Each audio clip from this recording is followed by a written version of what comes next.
August 24th, 1944. Paris was a city of shadows and whispers. The heat was stifling, a thick, heavy blanket that smelled of cordite, unwashed bodies, and the faint, sickly sweet scent of rotting garbage. Madeline Lefebvre stood in the hallway of the Hôtel Dieu hospital, her white apron stained with a map of blood that no longer belonged to any one man. She was 22 years old, but in the 3 days since the uprising began, she had aged a lifetime. Outside the window, the bells of Notre Dame were silent, but the air was screaming. You might think you know the story of the liberation of Paris. You have seen the grainy black and white footage of General de Gaulle marching down the Champs-Élysées. You have seen the girls in floral dresses kissing American soldiers. But this is not that story. This is the story of what happened in the dark corners, in the wards where the floor was slippery with the cost of freedom. This is the story of a secret diary found in an attic in the year 2026, hidden inside a rusted biscuit tin. And in that diary, Madeline wrote things that the history books forgot to mention. If you are listening to this right now, you are holding on to a piece of history that was never meant to be heard. My goal is to reach 10,000 people who care about the truth of the human heart during war. Help me prove that these stories matter by staying until the very end. This is not just about a city being saved. It is about the soul of a woman who had to decide who was worth saving when the world was falling apart. Imagine the dust of 80 years. It settles in layers, thin as a ghost's breath, coating the forgotten boxes of the past. In June of 2026, a young woman named Sophie was clearing out a house on the Rue de la Verrerie. The house belonged to her great-aunt Madeline, a woman who had been a fixture of the neighborhood for as long as anyone could remember. Madeline was known for her silence. She was the woman who sat by the window, watching the Seine flow past, her hands always moving in her lap as if she were counting invisible stitches. She had passed away at the age of 96, taking her secrets with her, or so Sophie thought. In the back of a cramped attic, under a pile of moth-eaten wool coats, Sophie found it. A small, rectangular tin box that once held butter biscuits from Normandy. It was rusted shut. When she finally pried it open, the smell of old paper and dried lavender filled the room. Inside was a leather-bound journal, its pages brittle and yellowed, and a collection of objects that seemed to have no connection. A single, crushed mountain daisy, a brass button from a German uniform, and a spent shell casing. Sophie began to read, and as she did, the vibrant, modern Paris outside her window faded away. She was pulled back into the terrifying, electric atmosphere of August 1944. She felt the vibration of the city beneath her feet, a city that was vibrating with the tension of a spring about to snap. Madeline's diary begins long before the liberation, but the entries become frequent and frantic as the Allied armies drew closer. To understand Madeline, you have to understand the 4 years that preceded that summer. 4 years of the swastika flying over the Eiffel Tower. 4 years of the heure allemande, German time, which was 1 hour ahead of French time, a constant, ticking reminder of who was in charge. Madeline had been a student nurse when the tanks first rolled into the city in 1940. She had watched her professors disappear. She had seen the Jewish doctors hauled away in the middle of the night. By 1944, she had become an expert in the economy of lack. She knew how to stretch a single roll of gauze. She knew how to clean a wound with wine when the alcohol ran out. She knew how to look at the floor when a German officer walked past, so he wouldn't see the fire in her eyes. The entry for August 19th, 1944, is written in a hand that vibrates with adrenaline. It says, "The police have taken the prefecture. The bells of the city have finally started to find their voices." Jacques came to the hospital at dawn. He looked like a chimney sweep, covered in soot and grease. He told me, "It's starting, Madeline. Don't go home tonight." He didn't have to explain. We have waited 1,500 days for this, but the joy is a dangerous thing. It makes people reckless. Jacques was Madeline's older brother by 3 years. Before the war, he had been a mechanic, a man who loved the logic of engines and the smell of oil. During the occupation, he had become a ghost. He was part of the Forces Françaises de l'Intérieur, the FFI. He spent his nights sabotaging rail lines and his days dodging patrols. Madeline lived in constant fear that one day he would be brought into her ward on a stretcher, or worse, that he would simply stop coming back. The uprising in Paris was not a clean, organized affair. It was chaos. The resistance had called for a general strike. The metro stopped. The electricity flickered and died. On the streets, ordinary Parisians were digging up cobblestones to build barricades. They were using old hunting rifles, stolen pistols, and Molotov cocktails made in kitchen sinks. At the Hôtel Dieu, the oldest hospital in the city, the staff prepared for the inevitable. Madeline helped move the beds into the hallways, away from the windows. They taped the glass to prevent it from shattering during the shelling. August 20th was a day of heat and blood. The German garrison, under the command of General Dietrich von Koltitz, was still a formidable force. They had tanks, they had heavy machine guns. They were not ready to give up the jewel of Europe without a fight. In her diary, Madeline writes, "We received 60 wounded today. Most are boys, 18, 19 years old, wearing armbands they made from their mother's tablecloths. They have no training. They run at tanks with bottles of gasoline. The courage is beautiful, but it is a massacre. The hallway smells of iron. The floor is so slick I had to put down sawdust so we wouldn't slip while carrying the stretchers." The entries from August 21st describe a city turning into a maze of death. Madeline wrote about the sounds of the snipers, the Toit de Paris becoming a gallery of invisible hunters. She wrote about a woman who came into the infirmary, carrying a loaf of bread in one hand and her husband's severed thumb in the other. The psychological toll was becoming as heavy as the physical one. Madeline wrote, "I feel like a hollow reed. I am only here to pass the water, to tie the thread, to wipe the brow. I am no longer Madeline. I am the girl with the red cross." In the middle of this carnage, Madeline faced her first moral crisis. A German soldier, no older than 16, was brought in by a group of angry civilians. He had been pulled from a scout car. His arm was shredded. The crowd wanted to finish him. They stood in the foyer of the hospital, shouting, "Give him to us. He's a Boche." Madeline stood her ground. She was small, barely 5 feet tall, but she wore the authority of her uniform like armor. "This is a house of God and a house of medicine," she told them. "If he dies on a bed, not in the street." She took the boy into the ward. In her journal, she admitted, "I hated myself for it. I thought of the families deported from the Vel d'Iv. I thought of my father, who died in a labor camp in 1941.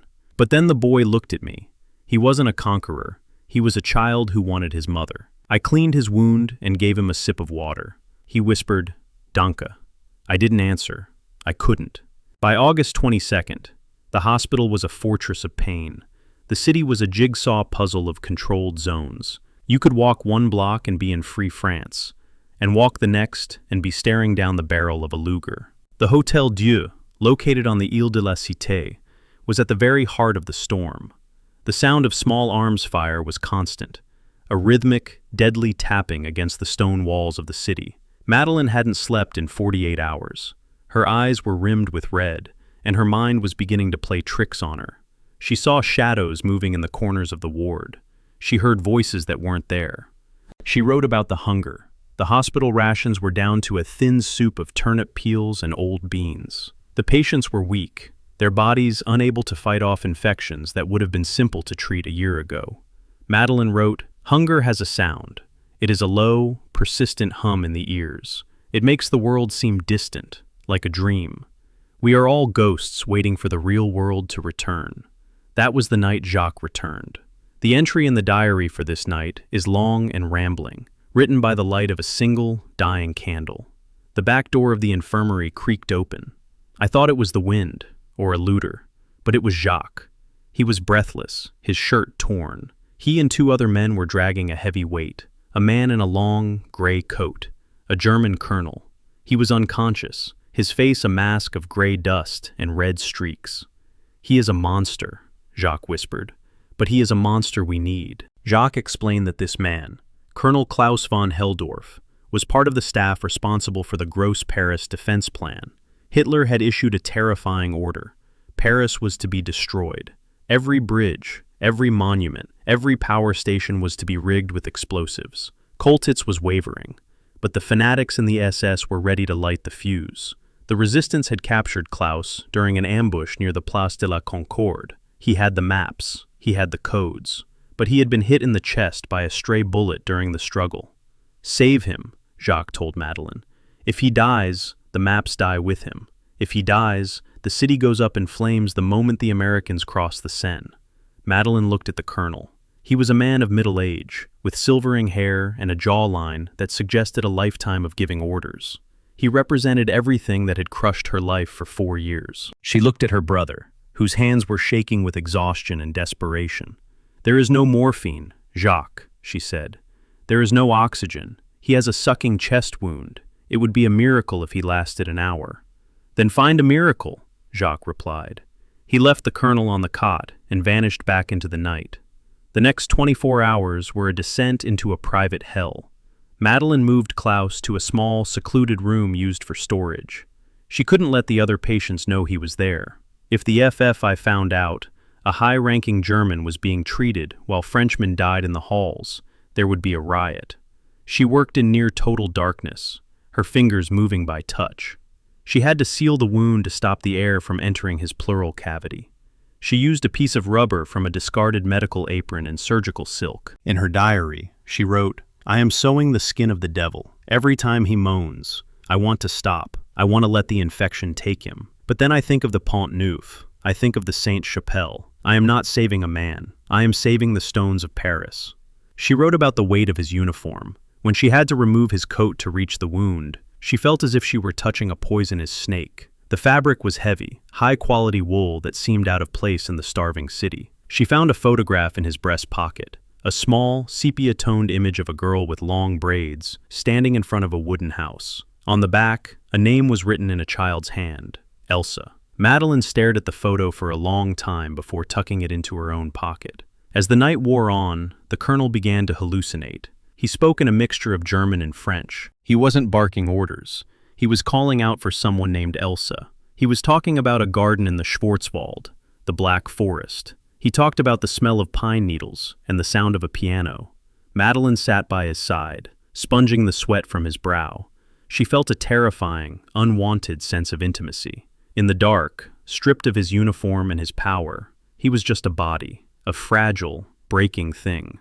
"Do you hear the music?" he whispered at 3 in the morning. "There is no music, Colonel," Madeline replied, her voice a raspy thread. "Only the guns." "No," he said, his eyes fluttering open. "The piano, my Elsa. She plays Chopin, the nocturnes. Can you hear them?" Madeline thought of the piano her family had sold in 1942 to pay for food. She thought of the music that had been choked out of the city.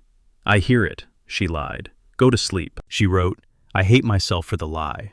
But in that moment, I realized that we are all just trying to hear a song that ended years ago. He is a butcher, but he is a butcher who loves a piano. The world is a broken, terrible place." August 23rd was the turning point. The news reached the hospital that the 2000th Armored Division of the Free French Forces, under General Leclerc, was moving toward the city. The Americans were right behind them. The excitement in the hospital was palpable. Men who could barely walk were dragging themselves to the windows.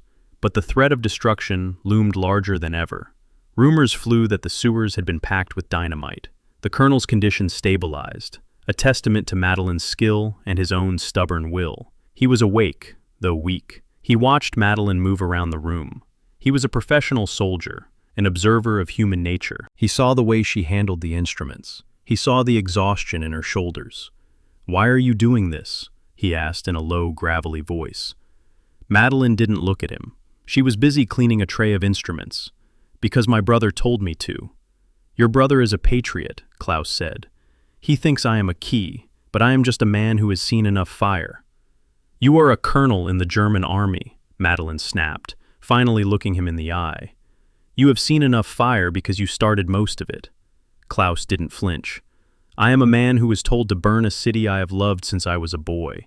You think we are all monsters. Some of us are just tired of the dark." He told her then that he had intentionally slowed the placement of the charges. He had misplaced orders. He had sent crews to the wrong locations. He was a part of the resistance within his own ranks, a quiet, desperate attempt to save something of beauty from the wreckage of the Reich. Madeline didn't know whether to believe him. In her diary, she questioned everything. Is he lying? Is this just a survivor's trick? He says he loves Paris. He says he wants to go home to Elsa. But how can a man love a city and still wear that uniform? She wrote, "He told me about the bridges. He said that Hitler's architect, Speer, had once described Paris as a dream that should never be awakened." Klaus said, The order is to wake the dream with dynamite. I cannot do it. I looked at his hands. They were the hands of a man who had killed, but they were also the hands of a man who was shaking.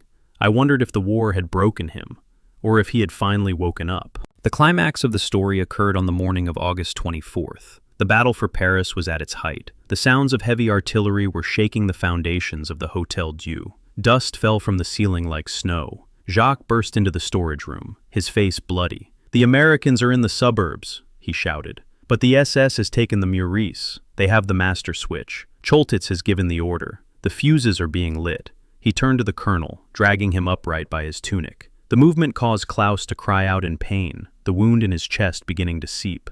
"The codes, Klaus, now, or I will throw you from the roof of this hospital myself." Madeline stepped forward, her hand on Jacques' arm.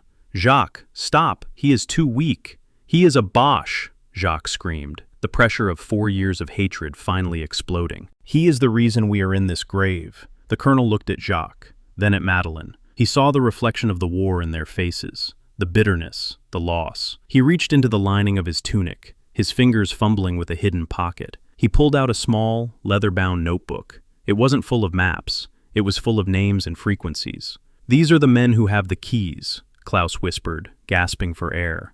"They are not at the Meurice. Choltitz is a distraction. The real detonators are at the telephone exchange on the Rue d'Archives. Tell your people to use frequency 42.5. Tell them the word is Götterdämmerung.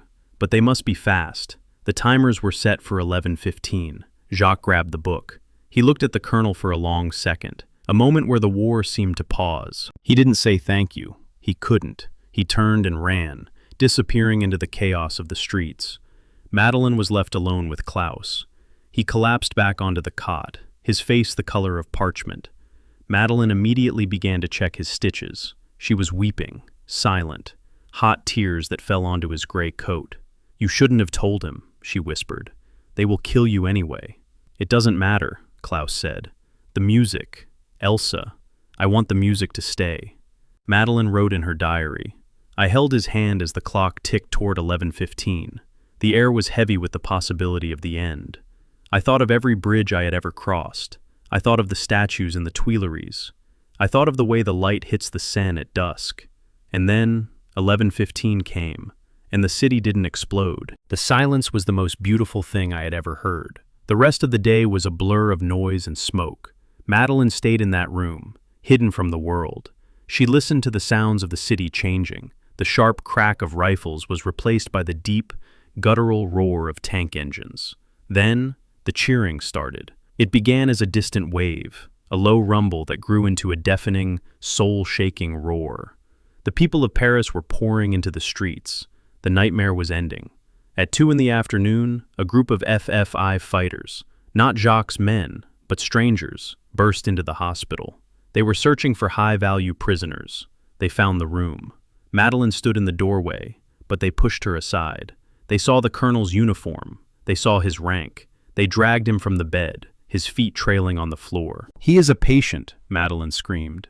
"He is under my care. He is a war criminal," one of the men said, spitting on the floor. "He's going to the prefecture." Madeline watched them take him. She saw the way his head hung, the way the blood was beginning to soak through his bandages again.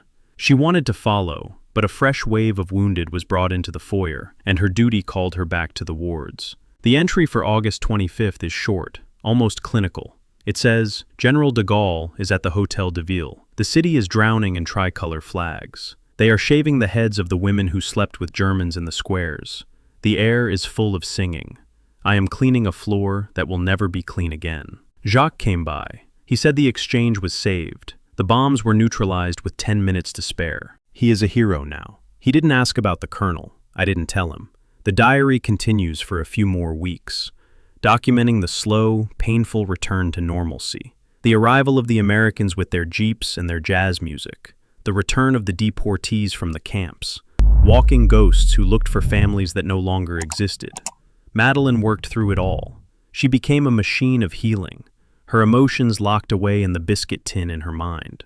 As the years passed, the memories became quieter, but they never left. Madeline stayed at the hospital. She saw the arrival of penicillin, the expansion of the wards, the fading of the scars on the city buildings. But every August, she would find herself back in that storage room, smelling the tallow candles and hearing the ghost of a piano playing Chopin. In 1946, a small package arrived at the hospital. It was addressed to the nurse in the small room. Inside was a single, dried wildflower, a mountain daisy, and a note written in a precise, elegant hand. It said, "I remembered." Klaus had survived. He had been processed as a prisoner of war and eventually repatriated to a broken Germany. He had found Elsa, or perhaps Elsa had found him. Madeline never answered the note. She couldn't. The world had moved on. Jacques was in the government. The war was becoming a series of monuments and speeches. The truth of what had happened in the storage room of the Hotel Dieu didn't fit into the narrative of the glorious liberation. It was too messy. It involved an enemy who was human and a hero who was fueled by hate. So Madeline did what so many of her generation did. She stayed silent. She lived her life in the quiet corners of Paris. She watched the city rebuild. She watched the tourists return to the bridges that hadn't blown up. She never spoke of Klaus. She never spoke of the night Jacques almost killed a man on a hospital cot. To truly understand the depth of Madeline's experience, we must look deeper into the lost pages of that diary. There are entries from late 1944 that describe the épuration sauvage, the wild purge. Paris was free, but it was hungry for vengeance. Madeline wrote about seeing women dragged into the streets, their hair shorn to the scalp, swastikas painted on their foreheads in lipstick or tar. She watched this from the hospital steps. She knew that if anyone found out about her and the colonel, she might be next. The line between being a healer and being a collaborator was as thin as a surgical needle. In October 1944, she wrote, "The nights are getting colder. We have no coal. The Americans give us canned meat and cigarettes, but they cannot give us back our dignity. Jacques came to see me today. He was wearing a new suit. He looks like a different person. He told me that we should forget that week in August. He said, 'It was a fever, Madeline. People do strange things in a fever.' I looked at his hands. I wondered if he had killed any more people since the liberation. I realized that my brother and I are now strangers who share a secret that neither of us wants." Madeline's diary also contains sketches. She wasn't a trained artist, but she drew the things she couldn't put into words. There is a drawing of the view from the hospital window, the towers of Notre Dame silhouetted against a sky filled with smoke. There is a drawing of a hand, palm up, with a small, jagged scar across the thumb. Beneath it, she wrote, "The weight of a life." One of the most haunting entries comes from December 1945, the first Christmas after the war. The city was still struggling, but there was a sense of hope. Madeline went to a midnight mass. She wrote, "The cathedral was freezing. I prayed for the first time in years. I didn't pray for my father or for France. I prayed for a man in Germany whose name I am not supposed to know. I prayed that Elsa still has her piano. I feel like a traitor to my country, but a witness to something larger. Is it possible to love the world and hate your neighbor at the same time?" Sophie, sitting in the attic in 2026, found her eyes filling with tears as she read these words. She thought of her own life, so far removed from the terrors of occupation. She thought of the modern world, still divided, still searching for heroes and villains. She looked at the mountain daisy. It was fragile, almost dust, but it had lasted 80 years. There is a final, loose leaf of paper at the very back of the journal. It is dated 1998. Madeline was 76 years old then. It is a letter that was never sent. It is addressed to the daughter of the piano. "Dear Elsa," it begins, "you do not know me, but I knew your father. For 3 days, he was the only thing that stood between my city and the fire. He spoke of you when he thought he was dying. He spoke of flowers and music. I want you to know that he was not just a uniform. He was a man who remembered what beauty was, even when the world was burning. I hope you played the Chopin for him. I hope you know that he saved the bridges of Paris because he wanted you to have a world to play in." Madeline never sent the letter because she didn't know Elsa's last name. She didn't know if Elsa was even alive. She had kept the letter as a way to close the circle. When Sophie reached the end of the diary, she sat in the dusty attic for a long time. She looked at the crushed daisy and the German button. She realized that her great-aunt Madeline wasn't just a quiet old woman. She was a guardian of the gray areas. She was the one who understood that in the middle of a world of us versus them, there is always a him and a me. The Secret Diary of Madeline Lefebvre is a reminder that the liberation of a city is a massive, historical event. But it is made of millions of tiny, personal moments. It is made of choices, the choice to heal, the choice to speak, the choice to remember. Paris is known as the City of Light, but the light only exists because of people like Madeline, who were willing to stand in the shadows and hold a candle for humanity when the darkness was at its thickest. Every time you walk across a bridge in Paris, every time you look up at the intricate gargoyles of Notre Dame, you are looking at a miracle of survival. You are looking at the result of 1,000 secret decisions made by people who are now nothing but names in forgotten journals. If you have stayed with me this far, thank you. You are now a part of the circle of memory. You are one of the people who knows the name Madeline Lefebvre. You are one of the people who knows that a city was saved not just by tanks, but by a list of names in a leather book, and a nurse who refused to let an enemy die. The world of 1944 seems so far away, yet the questions it asked are still with us today. How do we keep our humanity in the face of overwhelming hate? How do we find the courage to do what is right when everyone around us is doing what is easy? Madeline's story doesn't give us a simple answer, but it gives us a lantern. Please, if this story meant something to you, subscribe to our channel. We are dedicated to bringing you the stories that were never meant to be told. The stories of the forgotten, the brave, and the silent. Help us reach our goal of 10,000 subscribers so we can keep uncovering the truth of the past. Your like, your comment, your subscription, they are the fuel that allows us to keep searching for the voices that the world forgot. We are living in an age where history is often simplified, turned into heroes and villains for a screen. But we believe in the complexity. We believe in the journals hidden in biscuit tins. We believe that the most important lessons are found in the margins. Would you like me to tell you about the secret archives of the Gestapo in Paris? Or perhaps the story of the children who lived in the tunnels under the city? The past is waiting for us.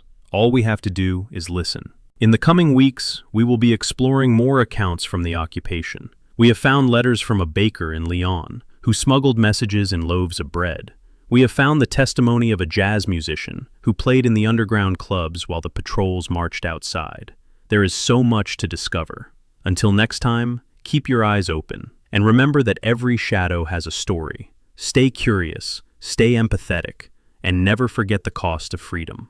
The bells of Notre Dame are ringing for you now. Can you hear them? They are ringing for the heroes, the monsters, and the nurses who stood between them both. Imagine Madeline one last time. It is August 26th, 1944. She is standing on the steps of the Hotel Dieu. The sun is setting, casting a golden glow over the Seine. She takes a deep breath. She smells the smoke, yes, but she also smells the summer air. She feels the diary in her pocket. She knows that from this moment on, she will be a different person. She will go back inside. She will wash her hands. She will tend to the next patient, and she will carry the weight of Paris in her heart for the next 70 years. That is the true nature of history. It is a burden, and it is a gift. Thank you for sharing it with us today.